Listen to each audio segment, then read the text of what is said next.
वट सावित्री व्रत कथा। विवाहित महिलाओं के बीच अत्यधिक प्रचलित ज्येष्ठ कृष्ण अमावस्या के दिन आने वाले सावित्री व्रत की कथा निम्न प्रकार से है।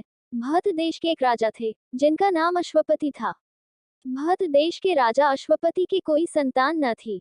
उन्होंने संतान की प्राप्ति के लिए मंत्रोच्चारण के साथ प्रतिदिन 1,00,000 आहुतियां दी।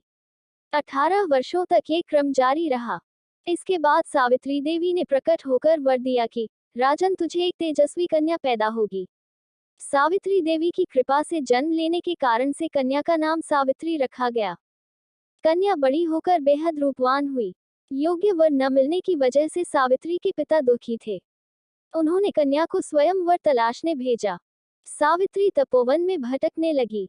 वहां साल्व देश के राजा द्युमत्सेन रहते थे, क्योंकि उनका राज्य किसी ने छीन लिया था। उनके पुत्र सत्यवान को देखकर सावित्री ने पति के रूप में उनका वरण किया। ऋषिराज नारद को जब ये बात पता चली तो वह राजा अश्वपति के पास पहुंचे और कहा कि हे राजन, यह क्या कर रहे हैं आप? सत्यवान गुणवान है, धर्मात्मा है और बलवान भी है, पर उसकी आयु बहुत छोटी है, वह अल्पायु है। 1 वर्ष के बाद ही उसकी मृत्यु हो जाएगी। ऋषिराज नारद की बात सुनकर राजा अश्वपति घोर चिंता में डूब गए।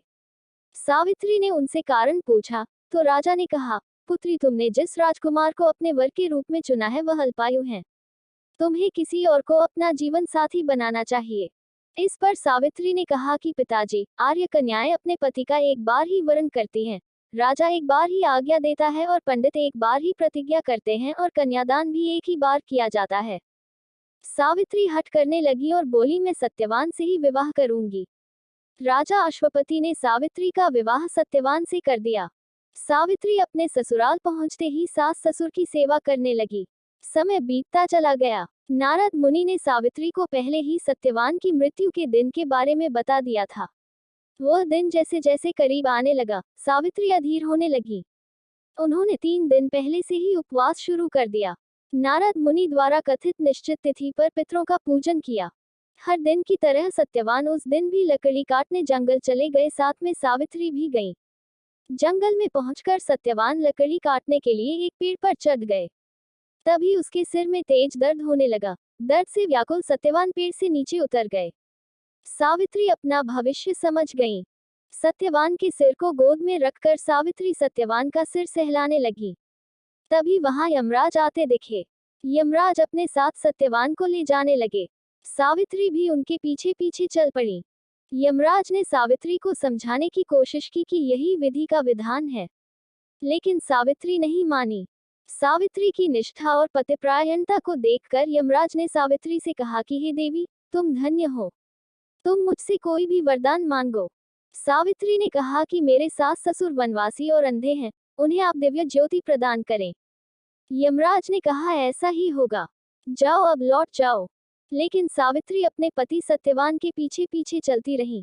यमराज ने कहा, देवी तुम वापस जाओ। सावित्री ने कहा, भगवान, मुझे अपने पतिदेव के पीछे पीछे चलने में कोई परेशानी नहीं है। पति के पीछे चलना मेरा कर्तव्य है। ये सुनकर उन्होंने फिर से उसे एक और वर मांगने के लिए कहा। सावित्री बोली, हमारे ससुर का राज्य छिन गया है, उसे पुनः वापस दिला दें। यमराज ने सावित्री को यह वरदान भी दे दिया और कहा, अब तुम लौट जाओ।